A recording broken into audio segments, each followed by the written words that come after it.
నమస్తే అన్న, అందరికీ నమస్కారం. కువైట్లో పవిత్ర రంజాన్ మాసం జరుగుతూ ఉన్న విషయం అందరికీ తెలిసిందే.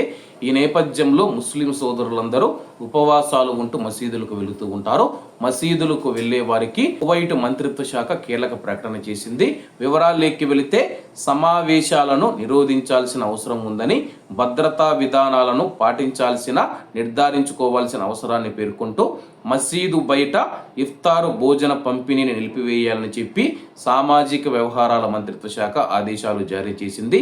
చారిటబుల్ సొసైటీలు మరియు ఫౌండేషన్ విభాగం జారీ చేసిన లేఖలో మసీదులలో జరిగేవి మినహా అన్ని ఇఫ్తార్ పంపిణీలను తదుపరి నోటీసు వచ్చే వరకు నిలిపివేయాలని మంత్రిత్వ శాఖ చారిటబుల్ సొసైటీలు మరియు ఫౌండేషన్ బోర్డుల అధిపతులకు ఆదేశాలు జారీ చేసింది.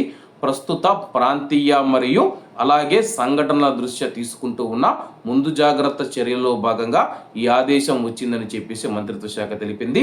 తదుపరి నోటీసు వచ్చేంత వరకు మసీదుల బయట ఇఫ్తారు భోజనాల పంపిణీ నిలిపివేస్తూ సామాజిక వ్యవహారాల మంత్రిత్వ శాఖ తెలిపింది.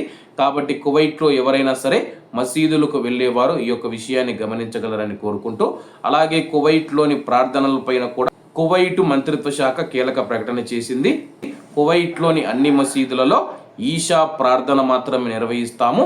తదుపరి నోటీసు వచ్చేంత వరకు తారావీహ్ ప్రార్థన రద్దు చేస్తామని చెప్పి ఇస్లామిక్ వ్యవహారాల మంత్రిత్వ శాఖ ప్రకటించింది. ఈ ప్రాంతంలో ప్రస్తుత పరిణామాల దృష్ట్యా ఈ నిర్ణయం తీసుకున్నట్లు మంత్రిత్వ శాఖ తెలిపింది. కాబట్టి మన ముస్లిం సోదరులు ఎవరైతే ఉన్నారో తారావీహ్ ప్రార్థనలు ఏవైతే ఉన్నాయో వాటిని రద్దు చేశారు. కేవలం ఈషా ప్రార్థనలు మాత్రమే జరుగుతాయి అని చెప్పి తెలపడం జరిగింది. కాబట్టి మసీదులకు వెళ్ళేవారు జాగ్రత్తగా ఉండాలని కోరుకుంటూ అందరూ బాగుండాలి, అందులో మనం ఉండాలి. అందరికీ నమస్తే అన్న, జై హింద్.